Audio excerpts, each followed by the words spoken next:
Now, here's an interesting element. You sit in Japan, friendships with the United States, very close observation of China. And I know you travel to both places. Yes. The Americans are saying, we don't trust government, we have to cut off government. At the same time, people are saying we admire what the Chinese are doing, and the Chinese are doing things, infrastructure, education, so forth, run by the government.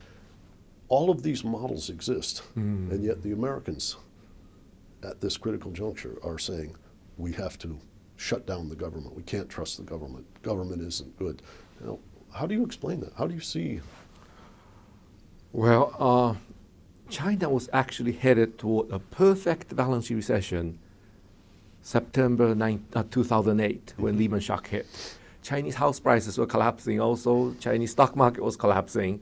And so we were all in the same boat at that time.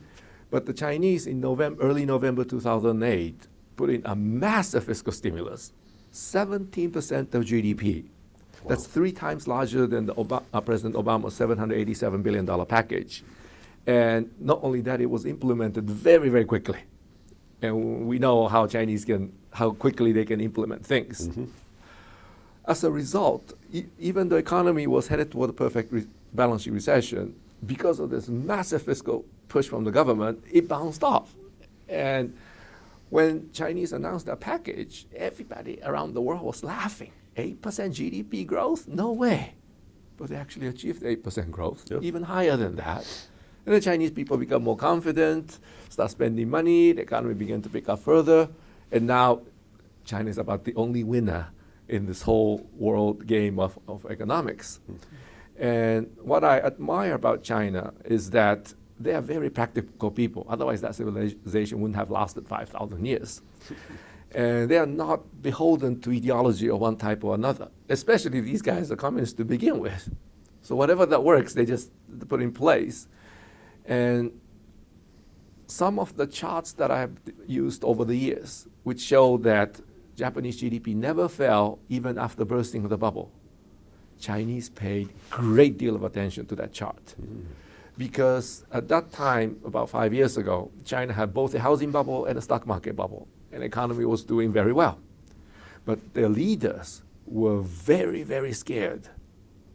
And with everybody doing fine, economy doing fine, why should the leaders be scared? Well, you have to remember, current leadership in China is not elected by the people. And they dump the communism in a garbage can. So they really have some legitimacy problems. If you're elected by the people and the economy goes down, you can still tell the public that, look, I have 2 more years to go, so you shut up.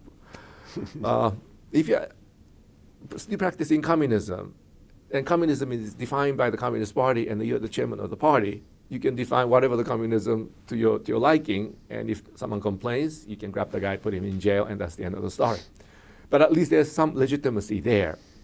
But now these people have nothing. They have to deliver the goods. Exactly. That's the only claim to legitimacy they have, and that is that under their leadership, the living standard of Chinese people have improved dramatically, which is true. But if a third of the improvement or the half of the improvement is due to the bubble, and once the bubble bursts, and the economy starts shrinking, and people's living standards start falling, then you have a political crisis. Exactly. That's what they were worried about. So when they saw that Japanese managed to keep the GDP from falling, even though Japanese commercial real estate fell 87% from the peak nationwide. I mean, just imagine Manhattan down 87, San Francisco down 87, Chicago down 87, Orlando down 87. Now, what kind of economy you have left here, right? But Japan managed to keep the GDP from falling below the peak of the bubble for the entire 20-year period after bursting of the bubble. So Chinese saw that and says, this is what we have to do. And that's what they did. And so at the moment, China is the only winner because they're putting the fiscal stimulus. They continue to put in the fiscal stimulus as necessary.